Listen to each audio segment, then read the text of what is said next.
Hello and welcome back. We are going for another installment of my top 100 games. This time we're talking about number 70 through number 61. Let's get started.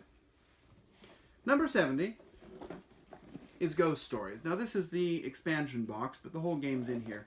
Ghost Stories is a cooperative game, and it's known to be a pretty hard game. I've won it a few times. Actually, there was a time when I played it all the time and I got pretty good at it. The expansions add a little bit more to it, but basically you're a bunch of Buddhist monks that are fighting against a bunch of Chinese ghosts.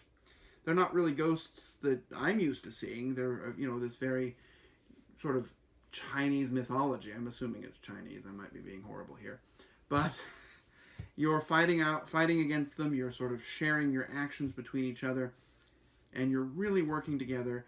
And it's hard enough that even when you are playing on easy, you're going to have a good challenge, and you'll feel really excited when you finally win.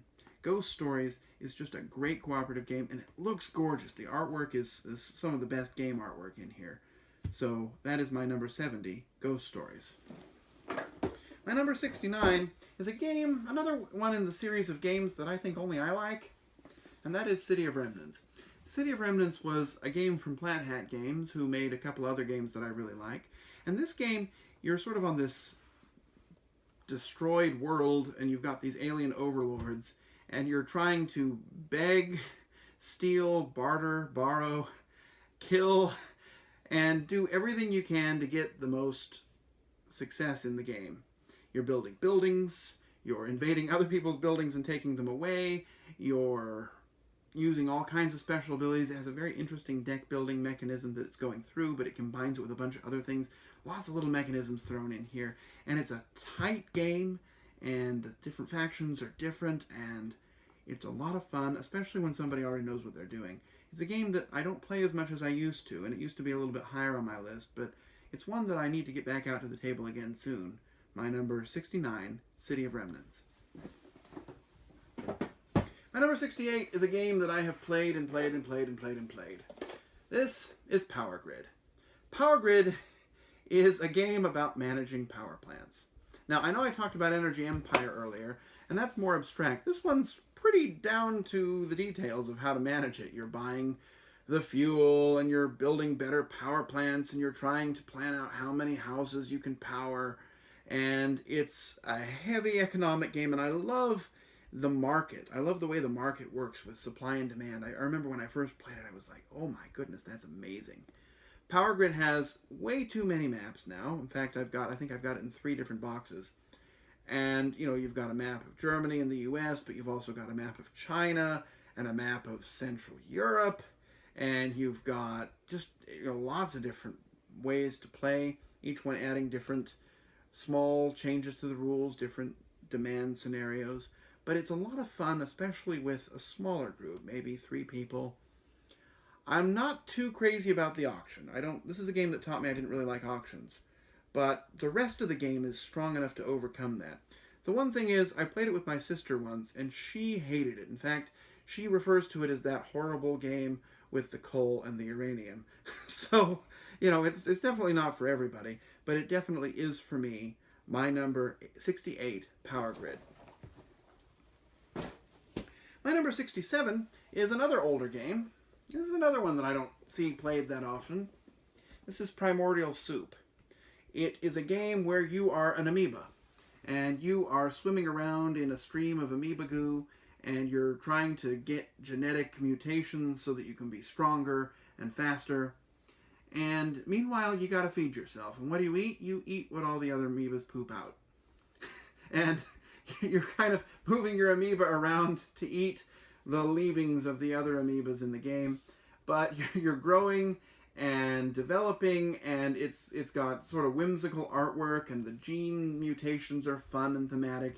And it's just a great game. It's one of those games that every time I get it out, I'm thinking, geez, I wish I played that more. My number 67, Primordial Soup. My number 66 is a newer game. From Red Raven Games, the game is Islebound. In Islebound, you are a pirate who's sailing around and either pillaging ports or trying to negotiate with them to make them your subjects, and you're building your town and developing different buildings, getting special abilities. It's not a long game. It's in the above and below world, but it's a little bit more streamlined than above and below. And it's just a lot of fun as you sort of develop your own specialized crew and your own specialized town and special abilities, and you're just trying to do your best. And the money system is interesting. You've got sort of this closed economy where you have to pay. Whenever you pay for something, it goes into this community chest, and whenever somebody feels like it, they can spend their turn just to drain that chest and take all the money. So you're sitting there thinking, ooh, should I do it now? Should I wait another turn? Meanwhile, you're just, the board is tight, and you're trying to make the most of everything. It's a fabulous game, one that I would play gladly just about any time, and it works well with just about any number of players. My number 66, Islebound. My number 65, you'll notice I have Our Friend Cthulhu out, and, you know, he's on my hat. My number 65 is one of the best Cthulhu games, Eldritch Horror. Now, this is one of the expansions. I've got my whole set in 3 different boxes. The game is enormous, and there are way too many expansions.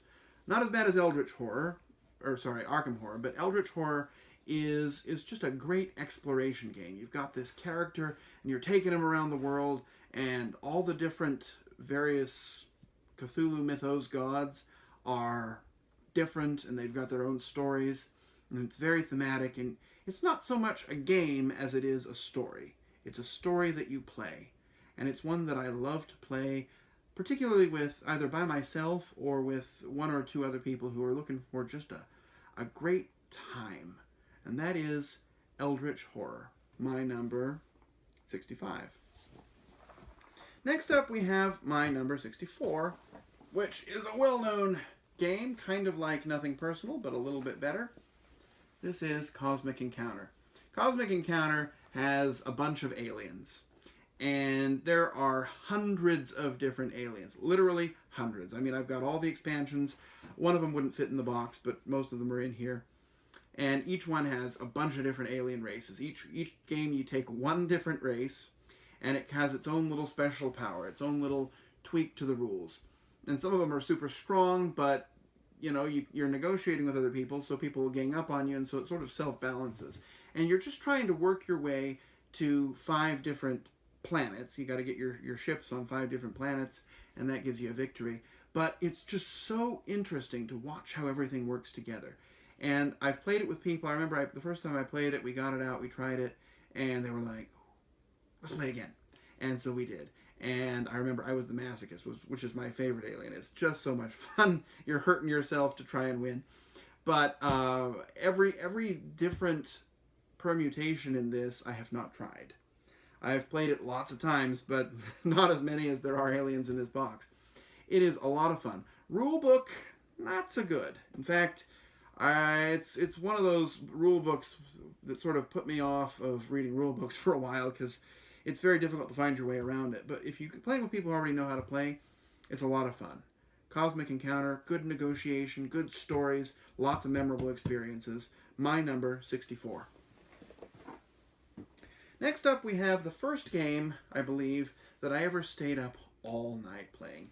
I remember I was in law school, and my friends were visiting, and we just sat up and we played this game. And then we played this game. And then we played this game.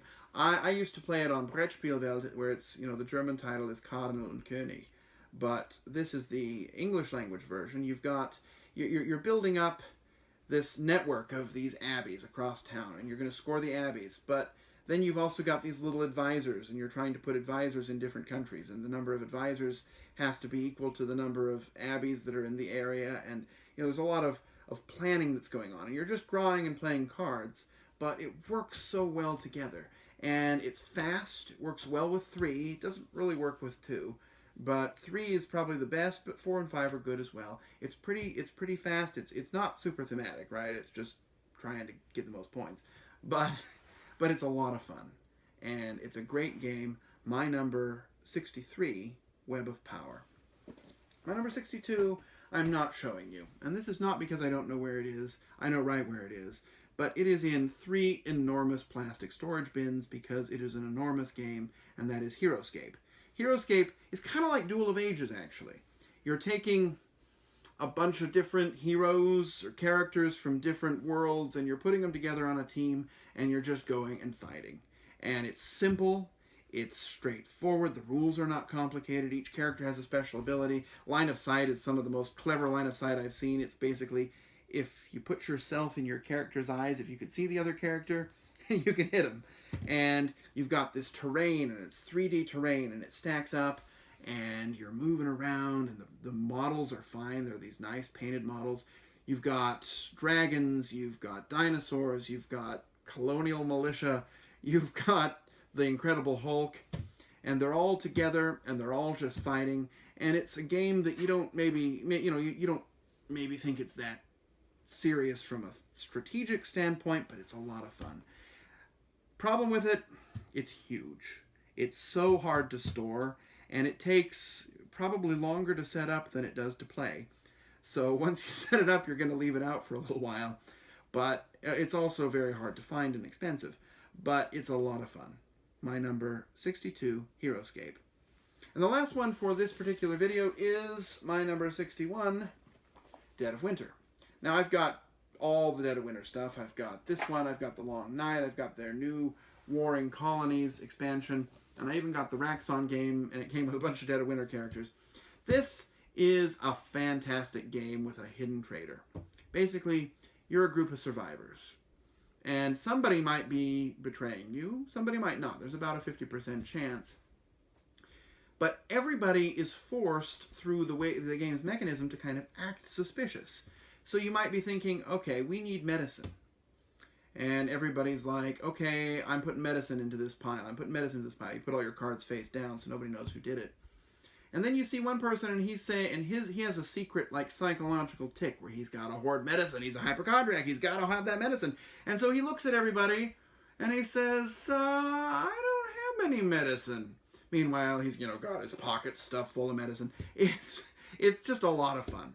The way that they worked the traitor into this is just so interesting, because the traitor has his own goal. He can't just sabotage the main goal. He's got to do his own thing. And so he's got to time when he springs his betrayal in order to make sure that he can actually win. It is a tense experience when you're the traitor. Let me just tell you. I remember, you got your heart beating and you're thinking, okay, this is the turn. I've got to do it right now. But even if you're not, you've got these arguments that are breaking out, I saw you take that. It's just a lot of fun. Not good as a 2-player game. You can play it with 2, but it's totally cooperative, and then it's just boring. But if you've got 3, 4, or 5, and you want to have some really immersive gameplay, you're fighting zombies, but it's really more about just these observations of how people are behaving, and it really brings out the worst in people, but it is a lot of fun. My number 61, Dead of Winter. And that, my friends, is it for today. We've got one more video until we get to the top half of my top 100, but so far we've talked about lots of great games. I hope you've enjoyed it. Thanks.